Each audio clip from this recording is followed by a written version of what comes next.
Hey everybody, how you doing?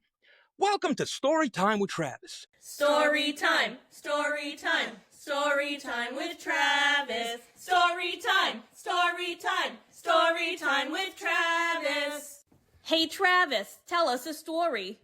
Welcome to Story Time with Travis, where me, your favorite nobody, Travis Myers, tells you stories. And I want to give some props.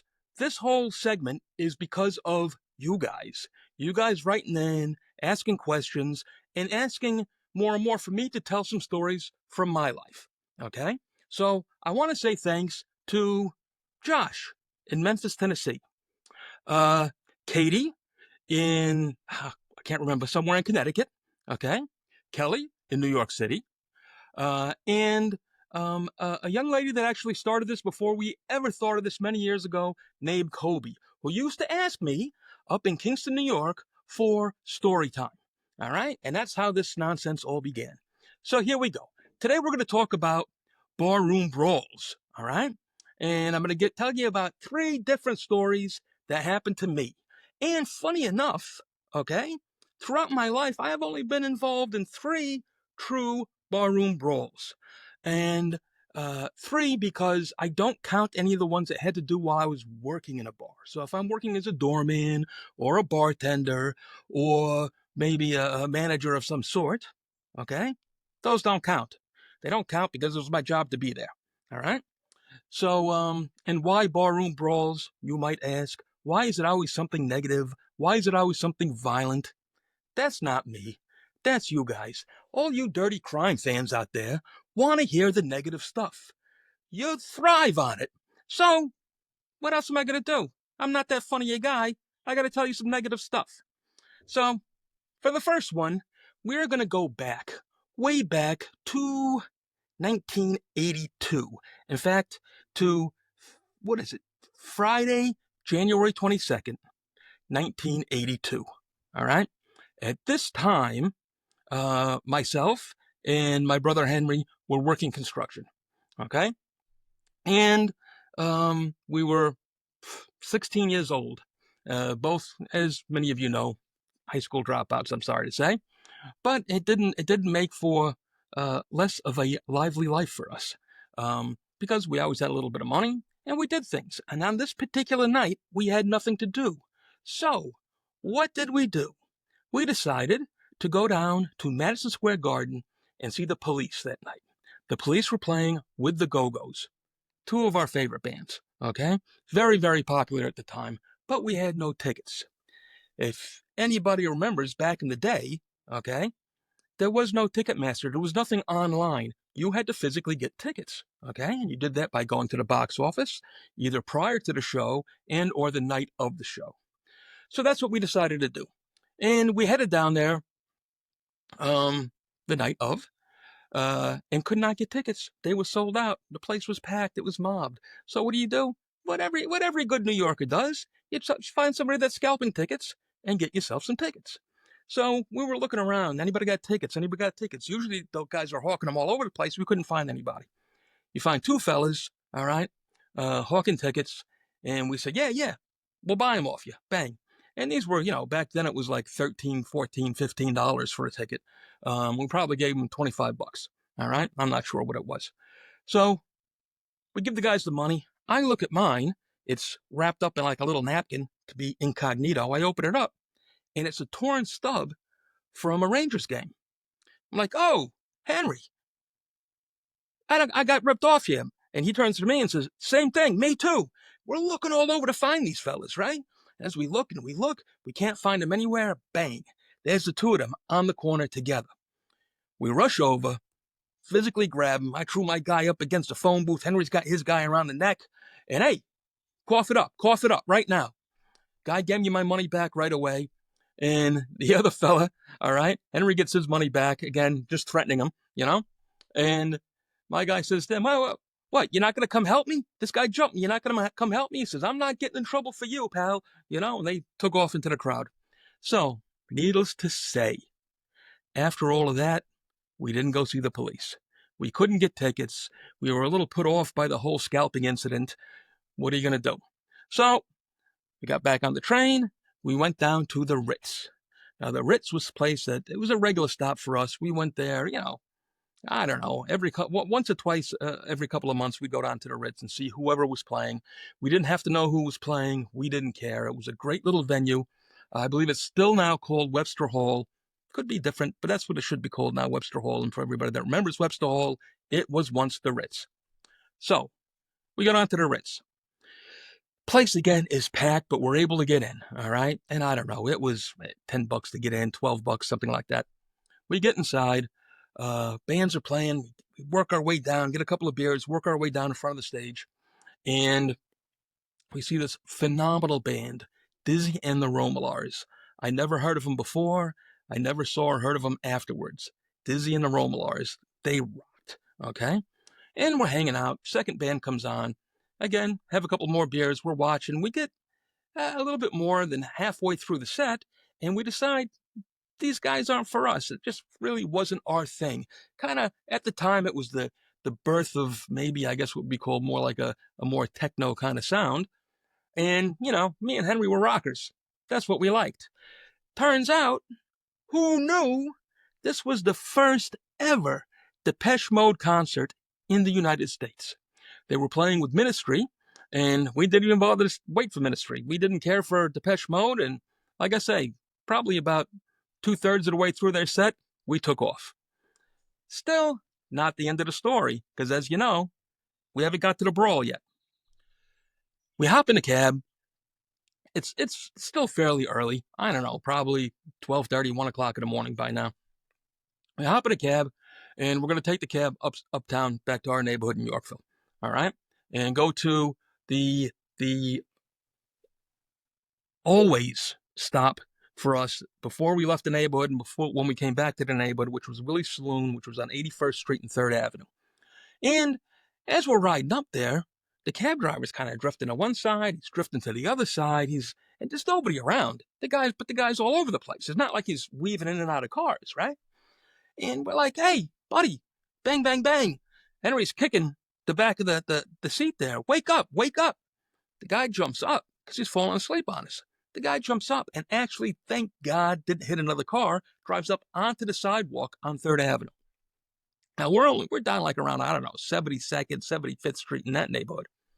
Oh, man, we get out of the car. We're yelling at him. He's yelling at us. You got to pay me. You got to pay me. Pay you? You almost killed us. You almost wrecked the car. We're not paying you for shit, was our attitude. And we didn't pay him.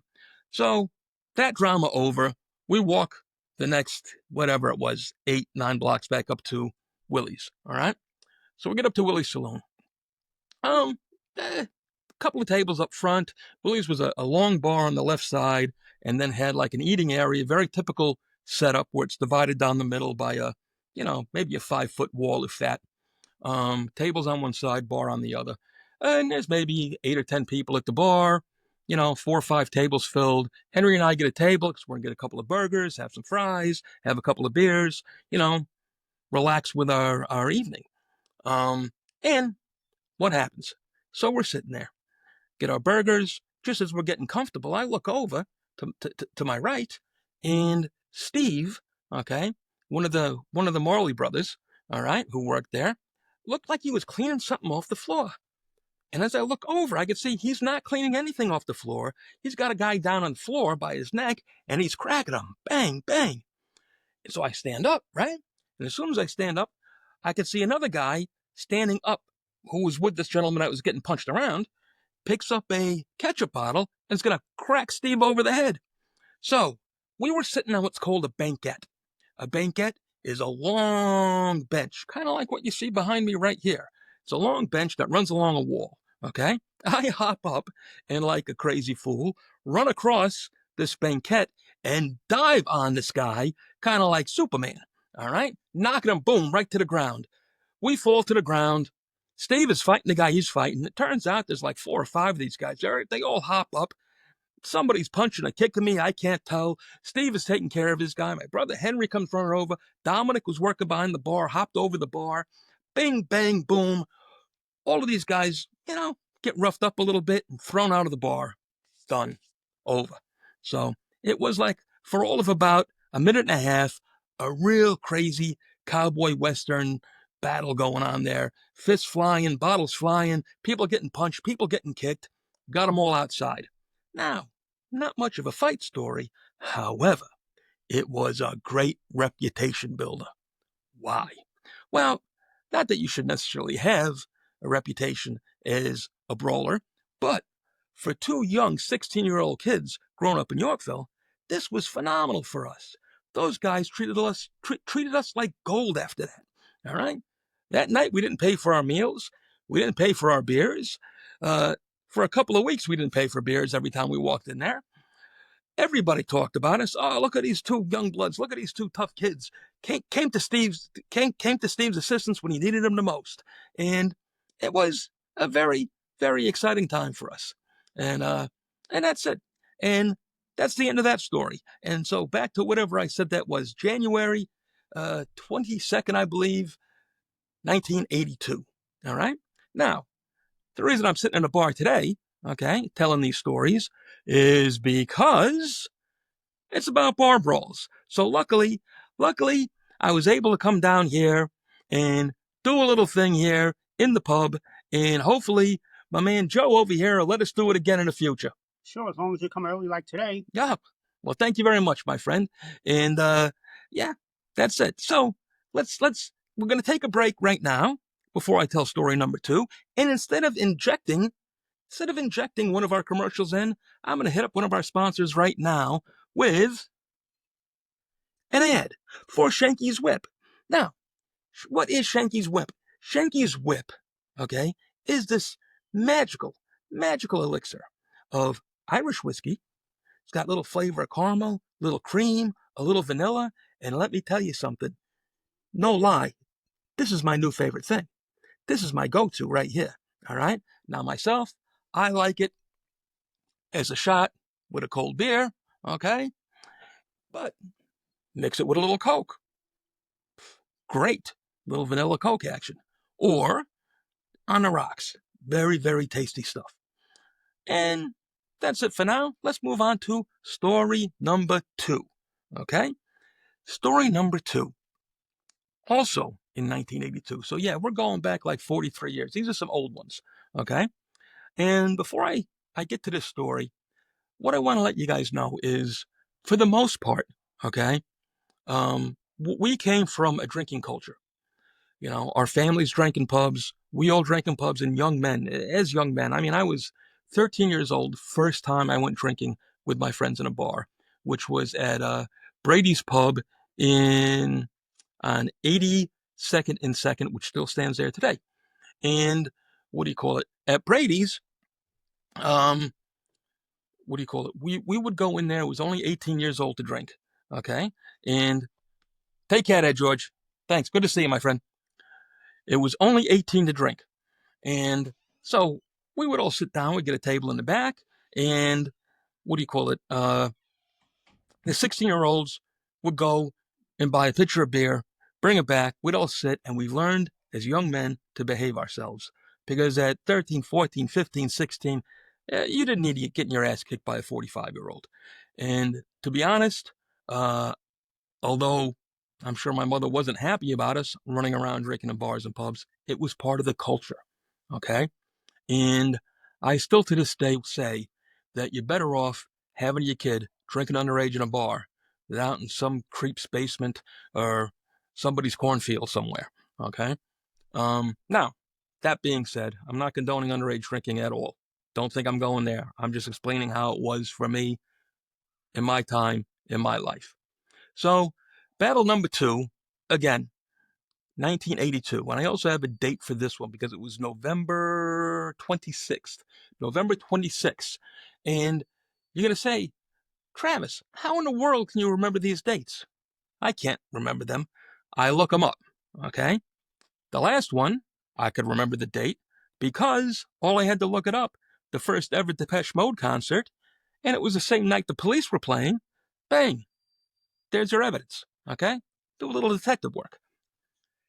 This one, all right, November, what did I say it was? I got it written down here. November 26, 1982 was the night that Larry Holmes and Randall Tex Cobb had a fight.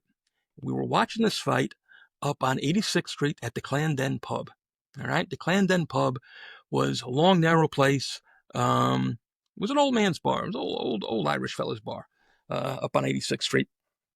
And we were all hanging out in there, like 5 of us. I want to say it was myself, my brother Henry, Donald, and the Jurek brothers, who were Geza and Lutzy. All right.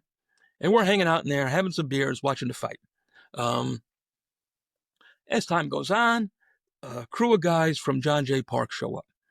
And it was like 8 or 9 of these guys.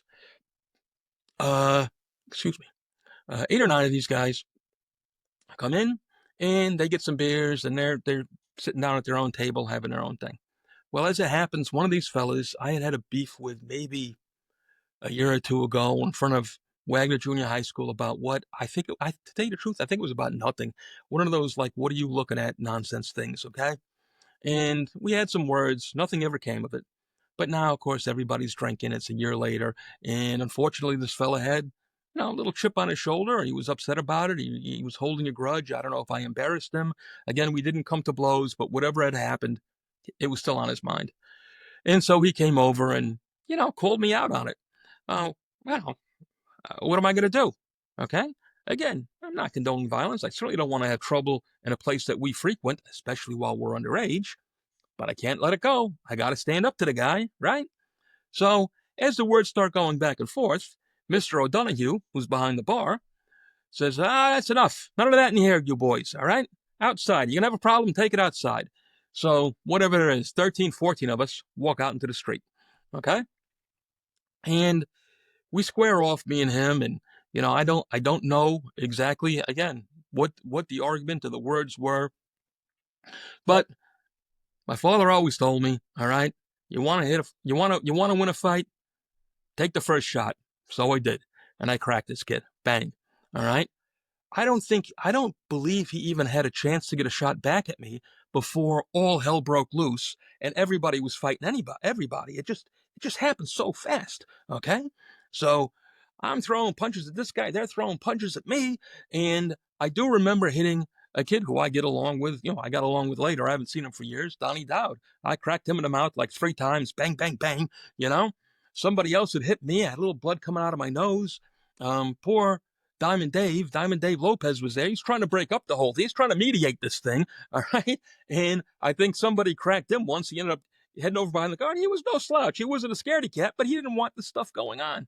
So here we are. We got 13, 14 guys out on 86th Street between 3rd Avenue and Lexington Avenue. We're just punching the crap out of each other. Lefts are flying, rights are flying.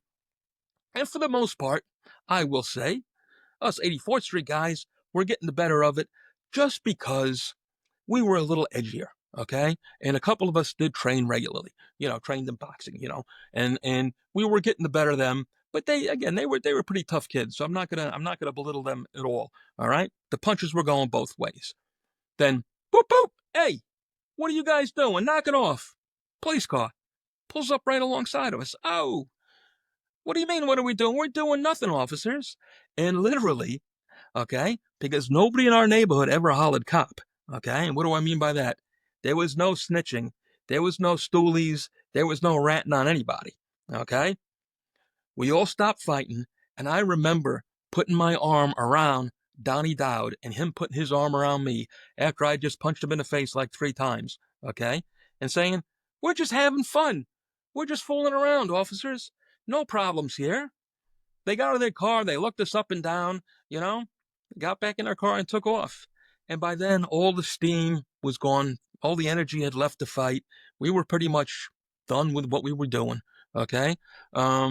I am pretty sure, if I remember this correctly, those boys all went their own way, and the 5 of us went back in the bar, had another couple of beers, and finished watching the fight. And that was the night that, again, for you boxing fans, remember, Randall Tex Cobb went the distance with Larry Holmes and took a beating like nobody has ever taken a beating. And that was, again, November of 1982. So, that little bit being told, let's take another break, but not really a break, because, can I have that? Thank you. The powers, yeah. So, here we go, all right? we got Powers Irish Whiskey. Now, as many of you know from listening to the podcast, Powers is a regular sponsor of the Another Nobody podcast. All right. And as you all also know, me, myself, am very much an all-American patriotic type guy, except when it comes to whiskey. And when it comes to whiskey, what do I like to drink?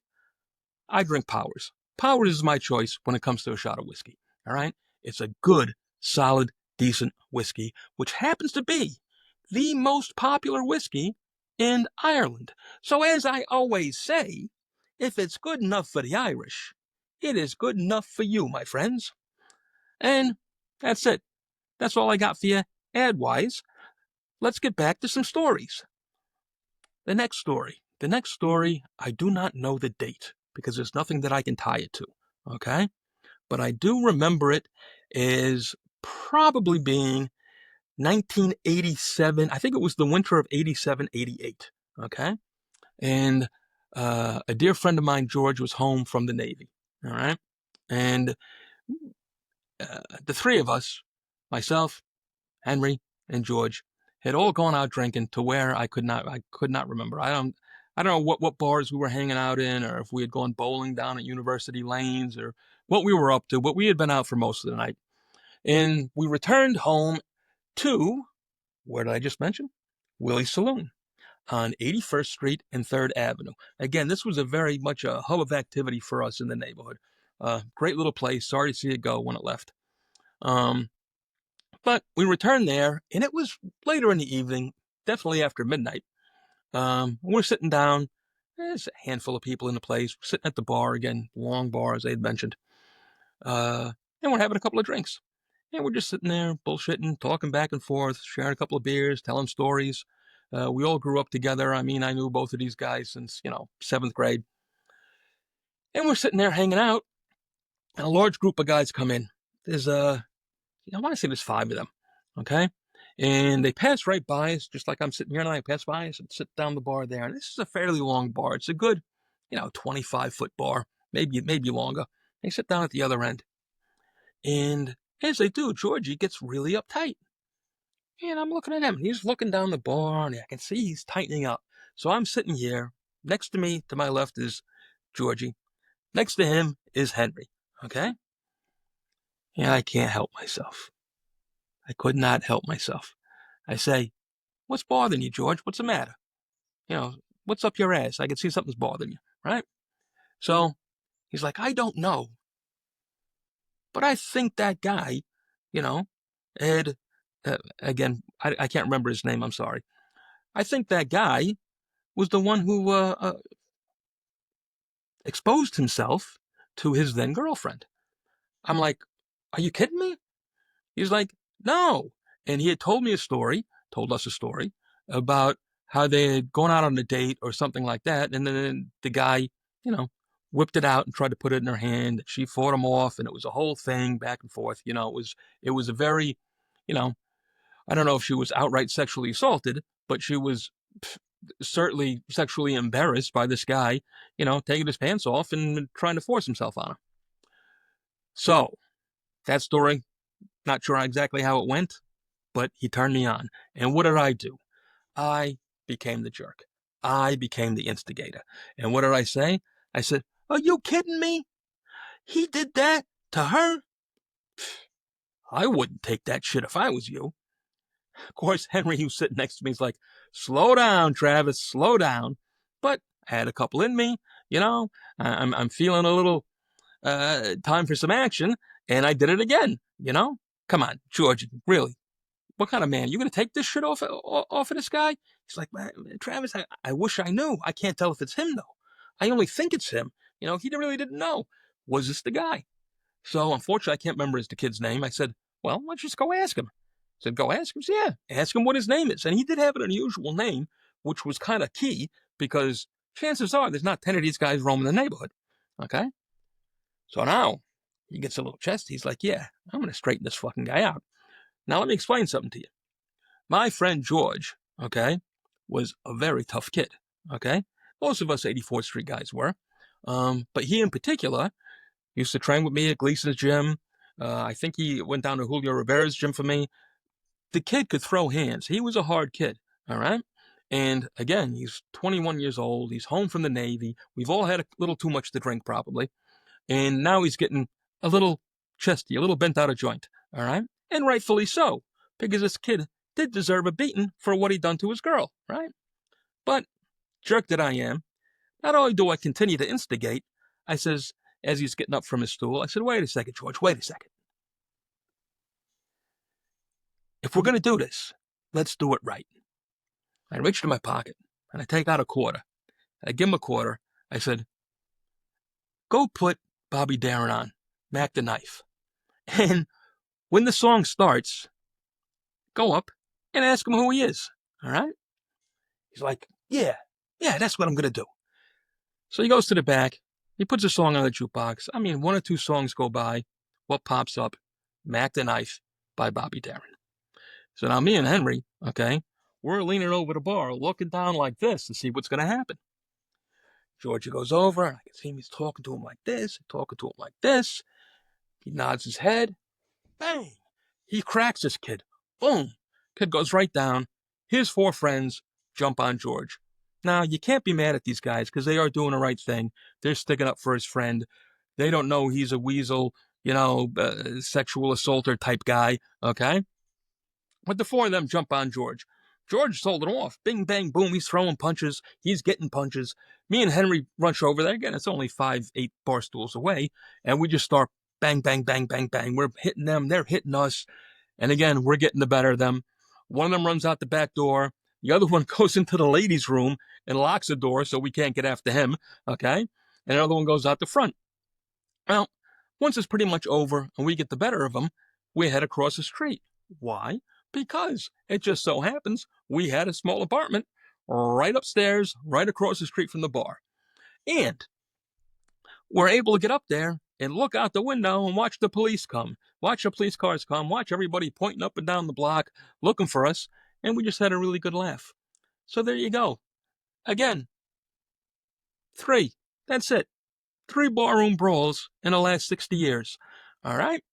That's all I got for you as far as story time with Travis today. That's all. Do yourself a favor. Go buy yourself some Shanky's Whip. It's good stuff. And if you don't like sweet stuff, stick with the Powers. It's also good stuff. Until next time, my friends, do the right thing. Hit the like button. Hit the subscribe button. Thanks for everybody that wrote in. Thanks for tuning in. I know this was a short one, but this is Story Time with Travis. All right? That's all I got for you. All the best. All the best. Talk to you soon. Goodbye. Listen up. This one's important. As a rule, I never stump for charities because most of them don't hand out as much money as they collect. And that's a sad fact. But not Tunnel to Towers. These guys do the right thing. They have an A+ rating from Charity Watch and a 4-star rating from Charity Navigator. That's like the #1 charity watchdog group. With over 93% going towards the families of veterans and first responders who have lost their lives in the line of duty. For only $11 a month. And it's easy. Just go to t2t.org. That's letter T, number 2, letter T.org. And hit the donate button.